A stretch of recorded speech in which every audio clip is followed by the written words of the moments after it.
Bienvenue à la drifterie. Aujourd'hui on va parler des pneus. C'est une chose importante en drift, c'est le seul contact qu'on a avec le sol. Alors c'est important de bien les choisir et bien les monter. Pour choisir ton pneu, il va falloir en tester plusieurs, c'est le seul moyen d'avoir le meilleur. Sur chaque pneu il y a plusieurs éléments à prendre en compte. Donc en drift il n'y a pas vraiment de meilleurs et de pneus moins bons. Il y a surtout différents pneus qui seront adaptés à différents sols. Pour ça il y a différents éléments à prendre en compte. Donc d'abord le rapport entre la glisse et le contrôle, car un pneu avec du bon contrôle il risque d'aller un peu vite et de pas trop glisser. A l'inverse, un pneu qui glisse trop, vous aurez pas trop de contrôle et pas trop de précision, notamment dans les zones à grande vitesse quand vous allez arriver vite et vous allez rien contrôler. Donc de ces deux points va aussi en découler la vitesse, donc ça va être trouver la bonne vitesse pour votre pneu. Ensuite l'usure, vous avez un pneu qui s'use pas trop vite, sinon ça peut vite coûter cher. Sur moquette on va pas user les pneus quasiment, alors que sur du bitume on va les user rapidement. Et enfin donc l'esthétique du pneu. Il y a des pneus avec flanc tendu, un look un peu stance et bien rabaisser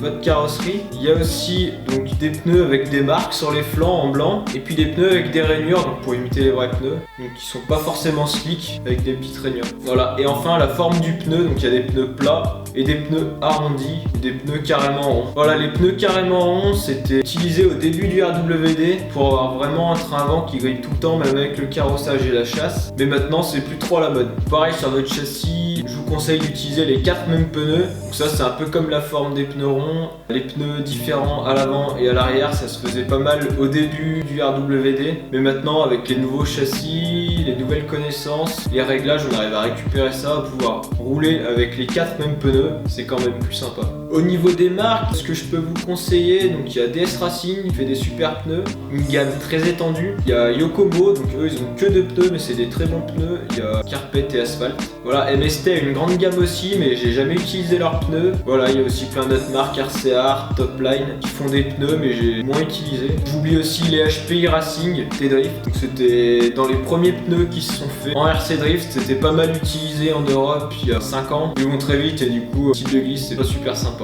Maintenant on va voir un peu comment on monte les pneus sur la jante. Donc il y a différents types de pneus qui se montent de différentes façons. Je vais essayer de regarder un peu tout ça avec vous. La première chose qu'on va voir ça va être les pneus standards, ce qui se fait le plus maintenant. Donc ce sera sur les RCR, les DS Racing, les derniers Yokomo, les MST.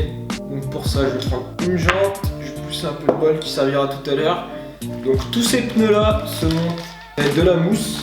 C'est des pneus bien plats, donc on peut voir qu'on peut les monter facilement sur la jante. Le problème c'est que si on les monte comme ça, vu qu'on les a montés facilement, ça va tourner dans la jante. Ils vont aussi sortir facilement.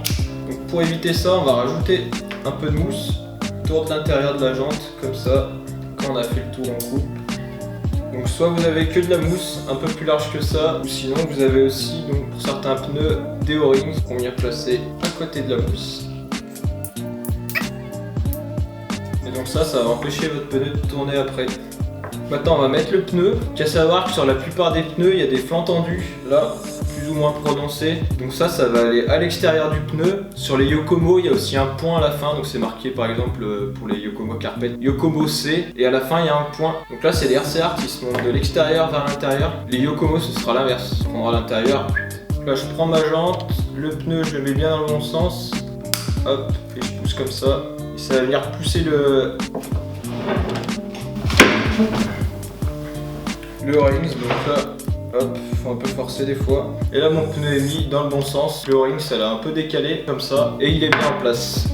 Pour ces pneus là, vous n'allez pas avoir besoin de les chauffer, sauf si vraiment c'est trop compliqué à mettre. Ça m'amène sur les HPI T-Drift, donc eux par contre il va falloir les chauffer. Pour ça moi j'utilise une bouilloire que je vais mettre en route.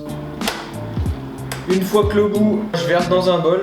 Sinon vous pouvez aussi mettre votre pneu directement dans la bouilloire, mais il va falloir des baguettes pour les ressortir. Donc des baguettes chinoises ça va bien. Ou alors une pince, vous débrouillez comme vous voulez. Moi je prends un bol à côté, comme ça c'est plus simple. Je mets les pneus dans le bol, je laisse chauffer un peu, donc ça va ramollir votre pneu. Encore un peu. Ça va vachement ramollir le pneu et après ce sera carrément simple de le mettre sur la jante. Donc faites gaffe de ne pas vous brûler.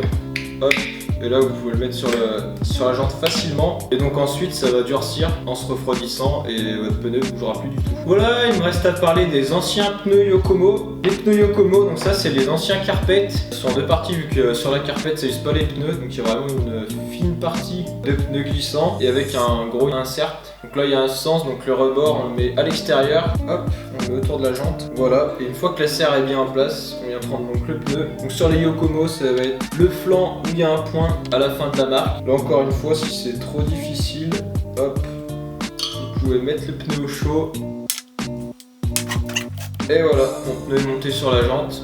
Voilà, à noter qu'il existe aussi des pneus Yokomo, donc en deux parties, avec une bande à mettre dessus. Donc ça c'est les plus anciens. Je vous les déconseille, ils glissent énormément. Il n'y a pas énormément de contrôle, ils sont compliqués à monter. Voilà, j'en parlerai pas plus que ça dans cette vidéo. Voilà, j'espère vous avoir aidé sur les pneus. Ce sera vraiment déterminant sur votre style de conduite. Si la vidéo vous a plu, mettez un pouce bleu. Si le RC Drift vous intéresse et que vous voulez en voir plus, abonnez-vous à la chaîne. La Drifterie, c'est une vidéo par semaine. Salut!